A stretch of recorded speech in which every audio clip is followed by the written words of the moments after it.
പത്മ ലളിതാ സഹസ്രനാമം അടുത്ത വരികളിലേക്ക് കടക്കുന്നു. ഇന്ന് ആ മഹാധ്യാനത്തിന്റെ ധ്യാനം എന്നുള്ളതിന്റെ അർത്ഥവും പൊരുളും ആഴവും ശ്രീചക്രത്തിലൂടെ നമുക്ക് എത്തിക്കുന്ന വരികളാണ്.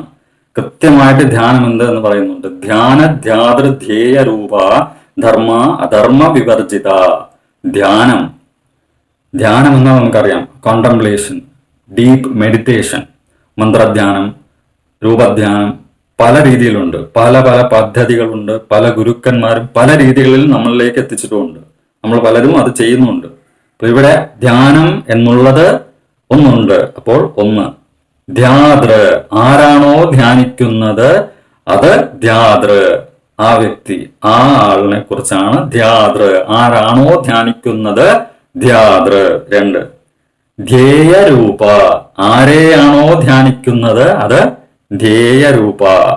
അപ്പോൾ ഏത് രൂപത്തെ നമ്മൾ ധ്യാനിക്കുന്നു ആ രൂപത്തെ ധ്യായ. അപ്പോൾ ഇവിടെ മുക്കോണമുണ്ട്, ത്രികോണം. ശ്രീചക്രത്തിന്റെ പൊരുൾ കൃത്യമായി ധ്യാനവുമായി കണക്ട് ചെയ്തിരിക്കുകയാണ്.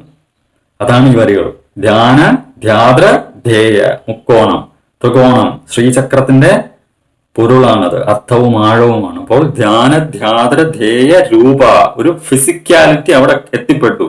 ധ്യാനിക്കുമ്പോൾ നമ്മൾ കണ്ണടച്ച് ധ്യാനിക്കുന്നു, അപ്പോൾ ഉള്ളിലാണ്. എന്നാൽ ധ്യാനിക്കുന്നതാരാണ്?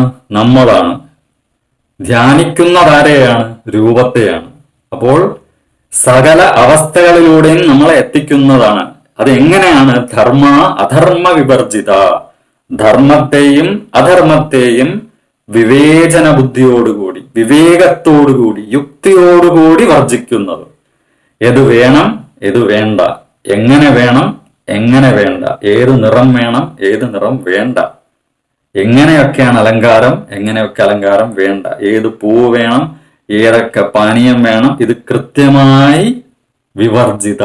വർജിതയല്ല, വർജിക്കാനല്ല, വിവർജിത. വിവേകത്തോടുകൂടി, വിവേചനത്തോടുകൂടി വർജിക്കുക. എന്നാൽ സംഭവിക്കുന്നത് എന്താണ്? വിശ്വരൂപ ജാഗരിണി സ്വബന്ധി തൈജസാത്മിക. അമ്മയുടെ, ദേവിയുടെ വിശ്വരൂപ ദർശനം നമുക്ക് കിട്ടും. വിശ്വരൂപം പുറത്ത് കാണിക്കുന്നതല്ല എന്ന് പറയാറുണ്ട്, നമ്മൾ കാണുന്നതാണ്.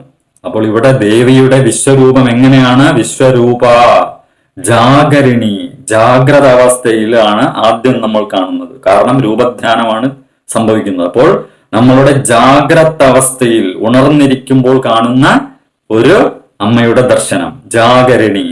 അടുത്തതെങ്ങനെയാണ്? സ്വബന്ധി, സ്വപ്നാവസ്ഥയിൽ. തികച്ചും നമ്മൾക്കൊരിക്കലും എത്തിച്ചെന്ന് ചേരാനാകാത്ത ഒന്നാണ് സ്വപ്നം. സ്വപ്നം എവിടെ നിന്ന് വരുന്നു, സ്വപ്നം എങ്ങോട്ട് പോകുന്നു നമുക്കറിയില്ല. ഈ ധ്യാനത്തിൽ ആ സ്വപ്നാവസ്ഥയിലും നമ്മൾക്ക് കയറി ചെല്ലാനാകും. ഡീപ്പായിട്ടുള്ള മെഡിറ്റേഷന്റെ അർത്ഥമാണ്, കുരുക്കുകളാണ് ഈ വരികളിലുള്ളത്. അപ്പോൾ സ്വബന്ധി, സ്വപ്നാവസ്ഥയിൽ നിന്നെത്തിക്കുന്നു. തൈജസാത്മിക, തൈജസാത്മിക, തേജസ്സുള്ള ആത്മാവ്, consciousness, pure pure pure deep കോൺഷ്യസ്നെസ്സിനെ കുറിച്ചാണ് ഇവിടെ പറയുന്നത്. അതിന് ഒരിക്കലും ഒരാളെ കൊണ്ടും വ്യാഖ്യാനം എഴുതാനോ പറയാനോ സാധിക്കില്ല, എനിക്ക് ഒട്ടും പറ്റില്ല. അപ്പോൾ ഇവിടെ പറയുന്നത് എന്തിനെ കുറിച്ചാണ്? ആ തേജസ്സുള്ള, ആ ആത്മികയായിട്ടുള്ള ദേവിയുടെ വിശ്വരൂപ ദർശനമാണ് ഇവിടെ കിട്ടുന്നത്. ജാഗ്രത അവസ്ഥയിൽ, സ്വപ്നാവസ്ഥയിൽ തേജസ്സുള്ള ആ ആത്മാവിന്റെ ബോധാവസ്ഥയിൽ കിട്ടുന്നതിനെയാണ് ധ്യാനം എന്ന് ഇവിടെ പറയുന്നത്. അപ്പൊ ആദ്യം പറഞ്ഞ ഒരു മുക്കോണമുണ്ട്, ധ്യാനധ്യാതൃ ധ്യേയ. പിന്നെ പറഞ്ഞത് ജാഗരിണി, സ്വബന്ധി, തൈജസാത്മിക. ശ്രദ്ധിച്ചു നോക്കിയേ, ഒരു നക്ഷത്രം അവിടെ കാണാൻ സാധിക്കും. അതാണ് ശ്രീചക്രത്തിന്റെ പൊരുൾ. ആ ബിന്ദുവാണ് നമ്മൾ എത്തിച്ചേരുന്ന ഇടം, ദേവീസ്ഥാനം. ഇതാണ് മഹാധ്യാനത്തിന്റെ തികച്ചും ഓതന്റിക് ആയിട്ടുള്ള അർത്ഥമെന്ന് നമുക്ക് എടുക്കാം. കാരണം ഇത് പറഞ്ഞിരിക്കുന്നത് ആരാണ്? ഹയഗ്രീവരാണ്, അഗസ്ത്യമുനിയാണ്, വാഗ്ദേവതമാരാണ്. ഇത് തന്നെയാണ് മഹാധ്യാനത്തിന്റെ അവസ്ഥ. ധ്യാനധ്യാതൃധേയ രൂപ ധർമാധർമ്മ വിവർജിത വിശ്വരൂപ ജാഗരിണി സ്വബന്ധി തൈജസാത്മിക.